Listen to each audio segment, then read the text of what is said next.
Eztabaida hain zuzen ere, proposamena errekurtsoa jarritzeko proposamena eztabaidatzen nahi ziren eta bozkatu berri dute.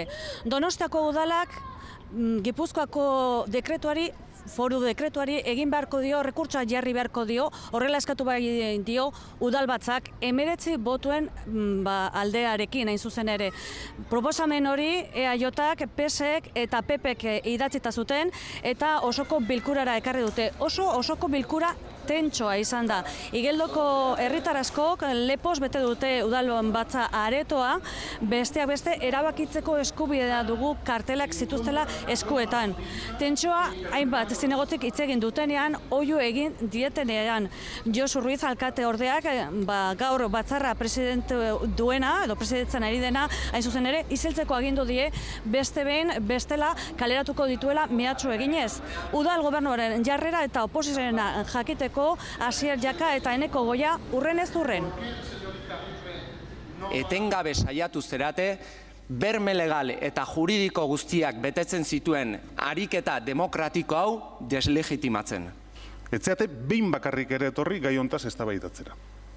Hori da errealitatea. Eta gu jarraitu dugu galdezka. Galdezka noda dauden pleitoak, zer negoziatzen ari da. Hain zuzen ere, esan beharra dago, Izagirre alkatea ez dela udalbatzan aretoan izan, beste ez da publiko modura izan. Askotan uko egin dio horrelako batzarrak presiditzeari, berak esaten duenez, legeak horrela agintza baitio, itxas aurreko presidente izan baita, eta ondorioz ezin du kargu publiko modura hitz egin, hori dio legeak. Guk galdetu diogu gainera, zer egin behar duen udalbatzarrak, ikusi dugun bezala, eskatzen badio onartzeko errekurtsoa jartzea.